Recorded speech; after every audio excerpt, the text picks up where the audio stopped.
fiction. Anyway, it's just ridiculous. Finally, another way is myth-making.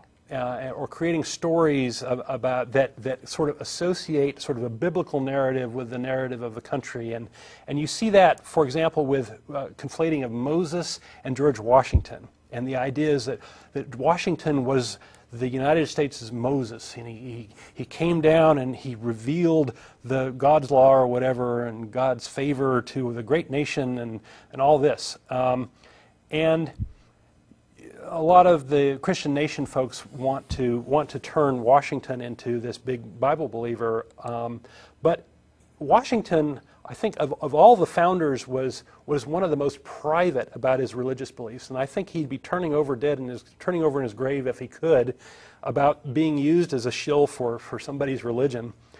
It's very likely he was a deist, like Franklin and Jefferson and many of the other founders. He never took communion. He never spoke about Jesus or the Christian side of things.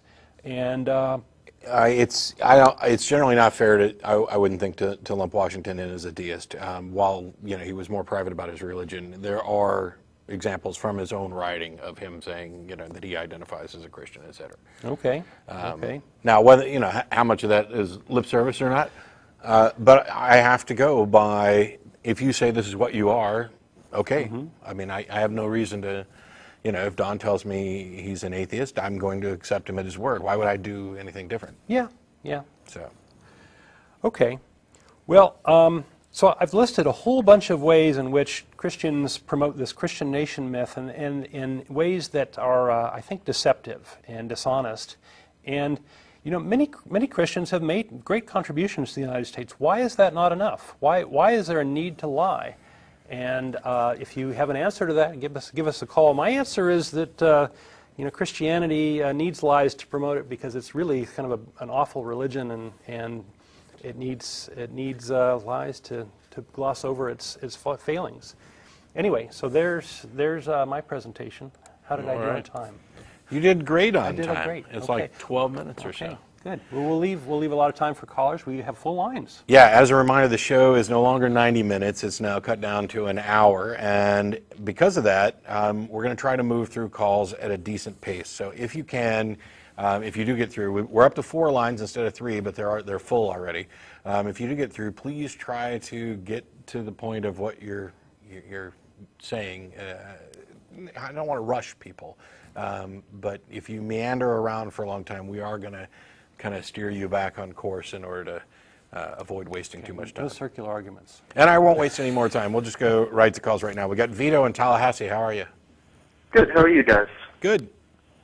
I'll just get right to the point then. I'm an atheist. I was born into a Catholic household, like so many others. And at around like 13 or so, I began to have differing views, and I became an agnostic and eventually an atheist. Early on, my parents were separated, and I lived with my mother. And my father, who I didn't see very often, we would have, these little mini debates about theology, like most people do, or most children do when they deconvert like that. Mm-hmm. But the main problem is he told me that he didn't believe me. He thought that I was just kind of saying that to be like a rebel. And that belief of his has kind of persisted to today, and I'm 18 now.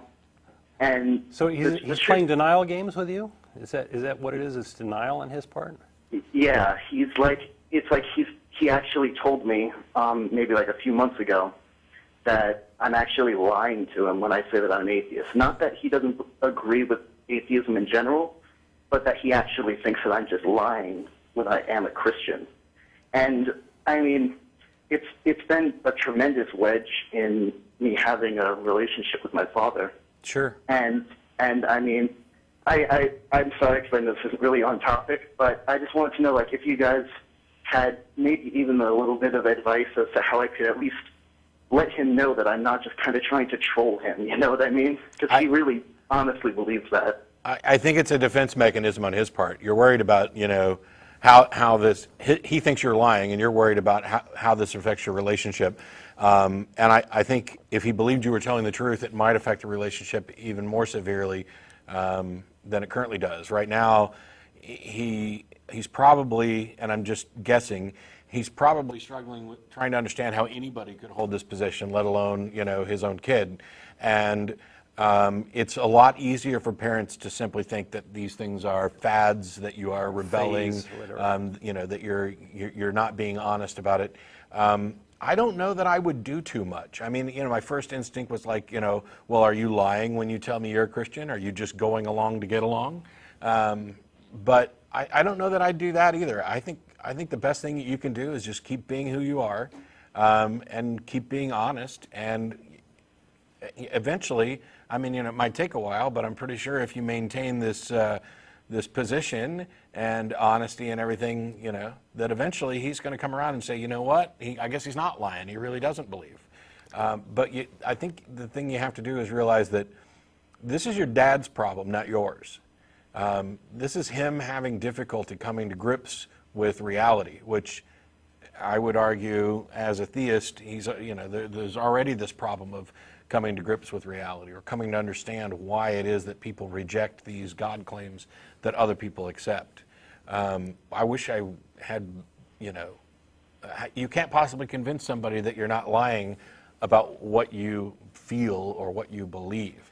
It's like he's accusing you of lying about your favorite color type of thing. Yeah. Well, yeah. and I hear some emotion in your voice too, and it could be that he's pushing your buttons because he feels hurt.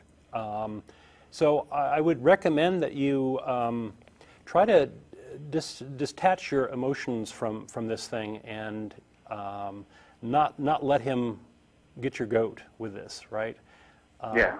In many ways, it may not matter what he says. I think the deeper issue is that he's sort of calling you a liar. I think that's the more serious issue, and I think you ought to defend yourself on that. Yeah. But don't be a punching bag, and don't play into the game. You know, pull yourself out of the game. Don't give him so much power. It would be my advice. Yeah. Yeah, you guys are both right. Thanks. I really appreciate it. You guys both made me feel better. Oh, good. Well, good. And good luck with that. I mean, and reach out to an atheist community in your area if you can. As a matter of fact, I was looking into that just recently because I've lived in a small town my whole life. So now that I'm in a place with more population, it's like I might actually have a chance to go to meetups like that if I could find one. Yeah, I would. It's not that hard to that. start one. Also, believe it or not, it's really pretty easy these days, especially with the internet and atheist meetup and these sorts of things. Having a support system would help you a lot, and that advice goes to a lot of folks that are maybe out in little off the beaten path places. You can reach out to other people that have a like mind, and you know, I think that's one of the big successes of our group here is we have a community of folks and a lot of people that get along pretty well and think alike. I think Don hit a really important thing in noting that this accusation of lying is probably the more serious thing. And you know, while I do think it's a defense mechanism on your dad's part, that might be the way to go in further conversations, rather than going round and round and round about the religion thing. Go have a conversation about the idea that he thinks that you're just lying. Why does he think that? What reason does he have for you to do that?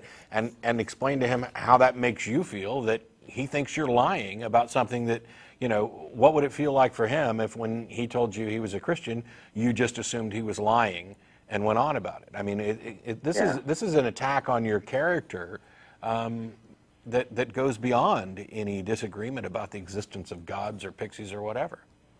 Yeah, it's hurtful. Yeah. So we really hope things work out for you. And hey, you know, if you can't find a group in your area, you can always start one. But also feel free to give us a call back and let us know how things are going for you. Great. Thank you guys so much. Sure. Good luck with the rest of the show. Thanks. Sure. Appreciate it. As a reminder, after the show's over, we get together for dinner at Threadgill's, 301 West Riverside Drive. I know in an hour-long show I'm going to forget to say that, so I wanted to get it in as soon as I remembered it. We've got Eric in Seattle. How are you? Hey, how are you, Matt? I'm good. Good. Thanks for having me on the show. So I recently got into a debate with a presuppositionalist Christian, and you know, once he got through the regular banter of, well, how do you justify the validity of the assumptions you make? I just wanted to share, kind of what my approach was after listening to your debate with Matt Slick, which I think you handled it very well, by the way. Thanks. But what I did was basically just smoke out that his entire worldview was based upon the presupposition of the Christian conception of God, and that presupposition was true.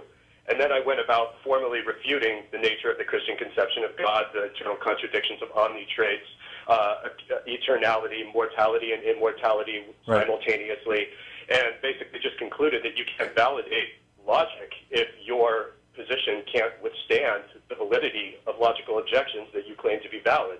Yeah, it is a curiosity that the people who adopt this particular type of Christian view simultaneously want to believe in something that defies logic and then make a logical argument for it as if it's the end-all be-all. They've knocked their own legs out from underneath them when they start doing that. Right, and I listened to some other debates that Matt Slick had with other well-informed atheists, and just found that he's just a really intellectually dishonest sophist, and that but that nobody seems to actually catch this about the argument, and that's kind of why I wanted to just call and bounce it off of you, having a philosophical background and stuff, like just to kind of maybe. Yeah, the biggest reason I didn't go down any kind of route like that, apart from not immediately thinking of it, is that I wanted to address his argument on its own terms, because where other atheists had objected to like premise 1 or premise 2, I was willing to grant those to get to the critical flaws a little further along. So there's lots of different tactics you can take with that. I like, if you're having kind of an armchair discussion with somebody who brings up an argument like this, I like kind of circumventing it by going around to what their presuppositions actually are. And one of the things that I pointed out, and we're not going to spend any time on tag today, certainly not in the shortened format. And for those who don't know, tag is the transcendental argument for the existence of God.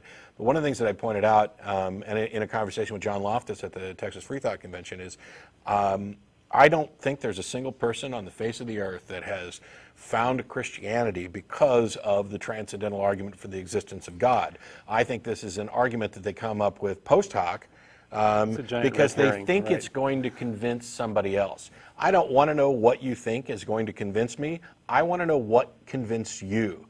Because if you are convinced for really bad reasons, then you're never going to be able to convince me. But if you're convinced for good reasons, now we can actually talk about something. So it's when theists and Christians and whoever call the show, I don't want to hear what their best fancy argument is. I don't want them to hear them spewing Alvin Plantinga's modal ontological argument or whatever, because that's not what convinced them. And people, by and large, are convinced for very bad reasons and often emotional reasons.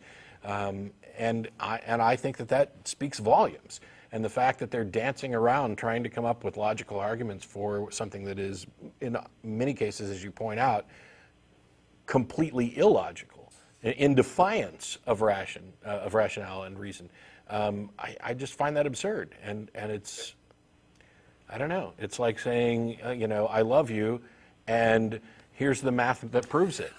It's dumb. Right. I think the pith of it is that they can't rationally defend a position of faith with reason, so they attack reason instead. Yeah. And, all right. More power to you, Eric. It sounds like you're making some sophisticated debates here, and getting into the meat of the matter. Yeah, just trying to help the movement the best I can as a working guy.